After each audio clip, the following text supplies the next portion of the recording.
So where are we going today? We are headed to do something super, super cool. One of my followers had his Pride and Joy bike stolen from him. And it was gone for a while, but he managed to find it, got it back, but it ain't in the same state it was when it left. And he reached out to me and said, hey, could you help me get it going back to where it was and check it all out? And I said, absolutely. And so we are on our way to go meet and get it, and we're going to bring it back to the shop, and we're going to make it great again, and we're going to restore back to what he had, and maybe a little bit better, hopefully, and just make his life a lot better after getting it stolen. So he's pretty bummed about it. So if we can help him out, it'll be really awesome. So stick around. Yeah, it's a beautiful day for a drive. We got like 30-minute drive through some 2-lane. So in one of our other videos, somebody asked if you'd ever had any bad wrecks in growing up when you rode. Yeah, you mean like due to my eyesight or whatever? Well, just anything, whatever. Yeah. Just you very seldom ride four-wheelers or bikes without having a wreck at some point. Yeah, I actually had two. I've had more, of course, all through the years, but two memorable ones that were more than just maybe just a incident that you picked yourself up from. Both of them were related to my eyesight too. So when I was 16, I was riding a four-wheeler.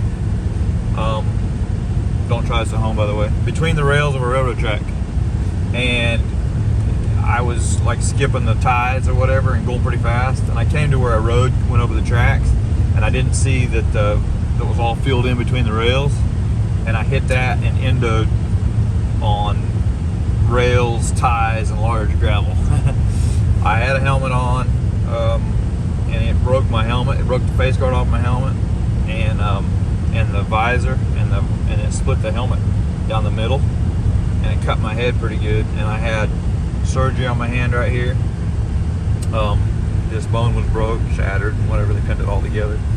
And I had a whole bunch of other stuff, broke elbows and cracked pelvis and lower back, and there was a whole bunch of stuff that the doc said if I'd have been a year or two older, you know, it would have been broken, but in this case it was just cracked or stretched or whatever. So lucky on that. That was when I was 16 years old. So that was probably the worst one I ever had.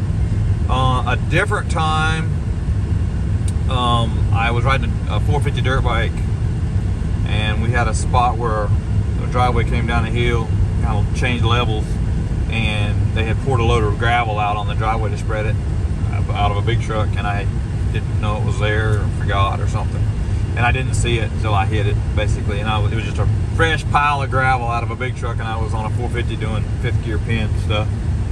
And that time it kind of just launched me over the bars out into the driveway over the pile, and I tore my little toe off. I had to repin my little toe on, and a bunch of really, really bad road rash. But other than that, that was about it. I spent a little time in the hospital on that one too. But those are the two worst, and the worst related to the eyesight thing. Is that the one where you woke up during anesthesia?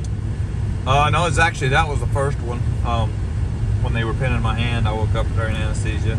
I remember yelling and screaming, and them holding me down. So then all went black again. I bet. So actually, it's kind of funny.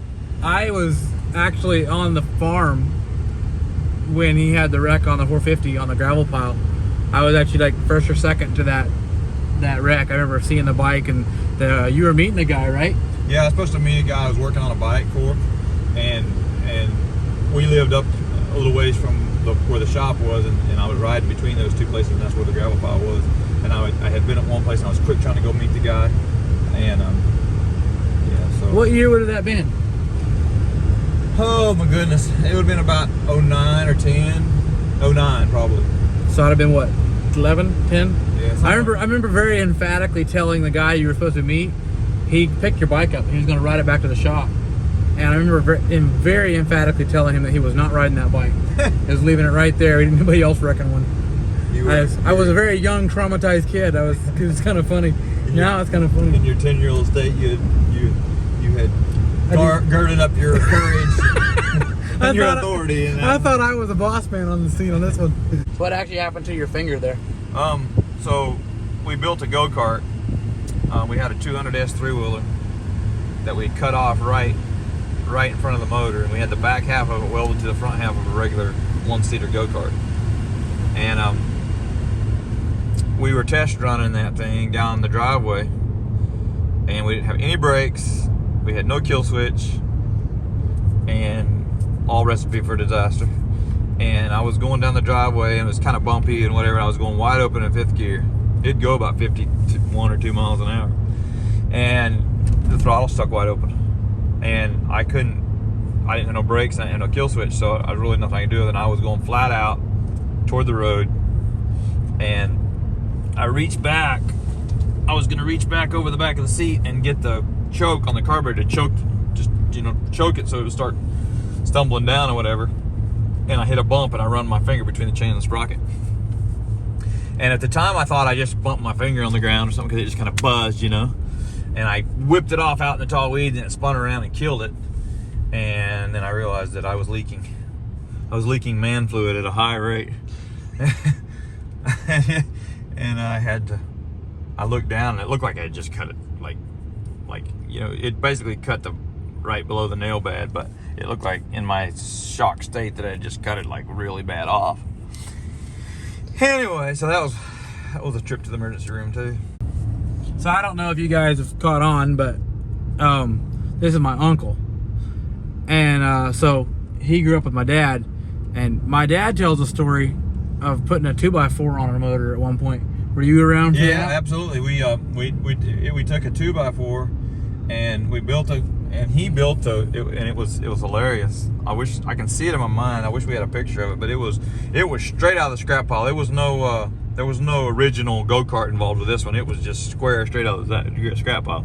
And it was, the back wheels were like old John Deere planter wheels.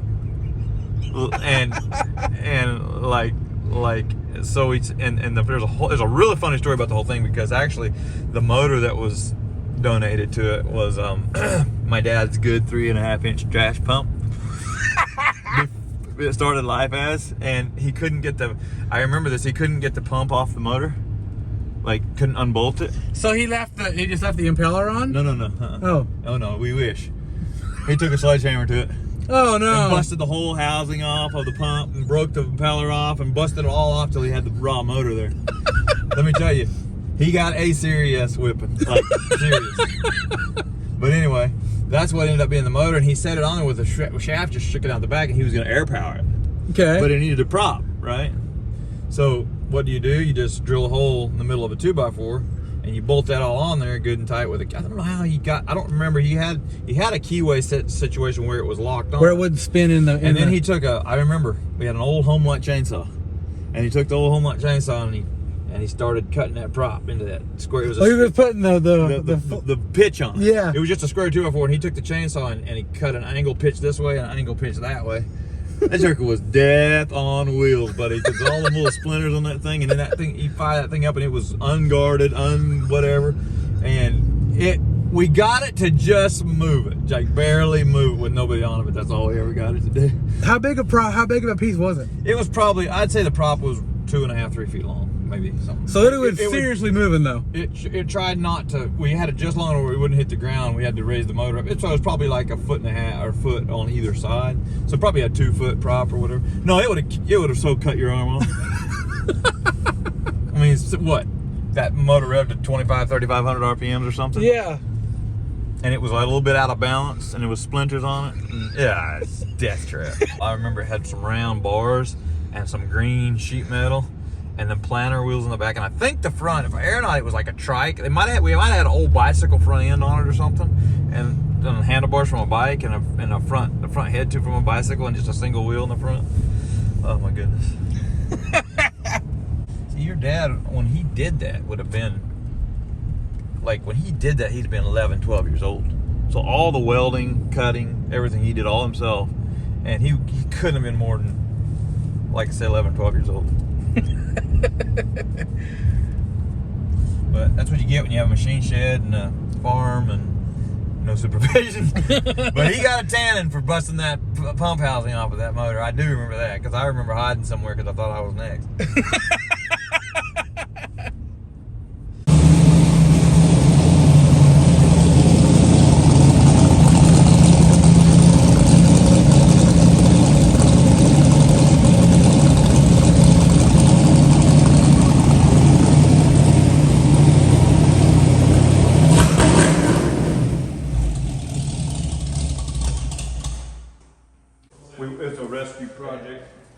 Gotcha. I don't know where it came from. Oh, I know where it came from. This is a 400 two-stroke Polaris project. We traded that KTM, the one that was Blow it up, that was KTM. locked up that we could just Okay. free it up a little bit Okay. and send it on. We traded it for that. Oh yeah. And what is this? This looks like it has history on it.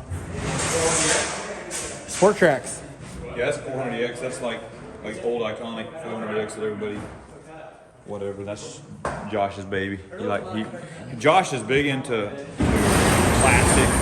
Oh yeah, Like yeah. the three-wheelers, the early four-wheelers, Yeah. like whatever stuff. He loves that. Is this a choppered mini bike?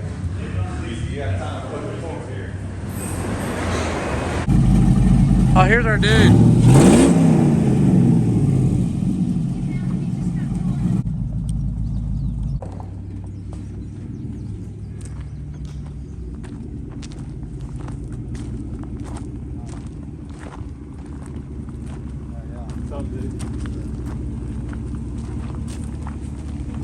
So this is the old girl.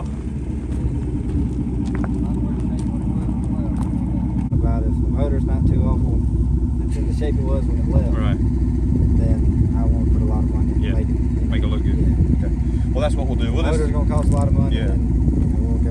we'll it looks like it's rescuable.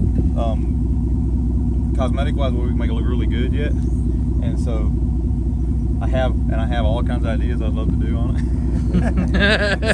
See, the exhaust system and the electron carburetor, it was brand new, not even a year ago. Yeah. It just don't. I saw it has a cylinder head on it too. Yeah, it does.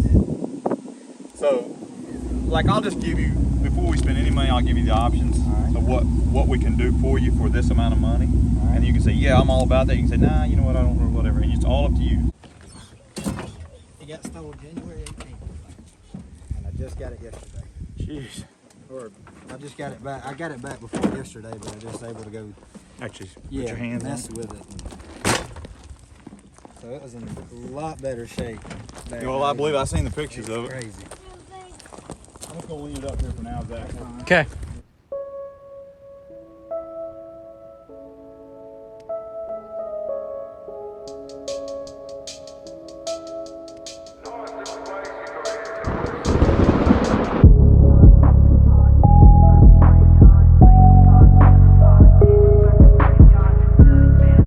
Gimpy guy over there, he's going to pull something else. Hey. At least I'm not getting old. I was doing this one wheeling. That's our Huffy Squavarna.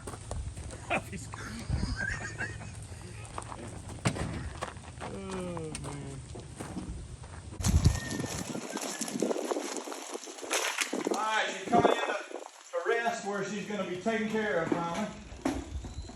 Poor motherless thing. Alright, there it is. Recovered theft. Looking a little worse for wear. It's pretty crazy. You can't really tell in the audio. I don't know if you can hear it, but he said it got stolen, and he found it on Marketplace when the forcible owner, the thief, posted it up for. He said it needed mechanic work, and he found it and reported it. So So come in here and look at this. This kind of stuff is not a good sign. I would say not. It's got a nice cylinder head though. Yeah, it does. And the motor actually, it don't feel destroyed. We don't know until we, there does seem to be a little bit of a noise in it. I don't know. I wonder if it's dry. I'm not sure what that noise is, but it's been leaking oil. And what we're gonna do, that's gonna be it for right now.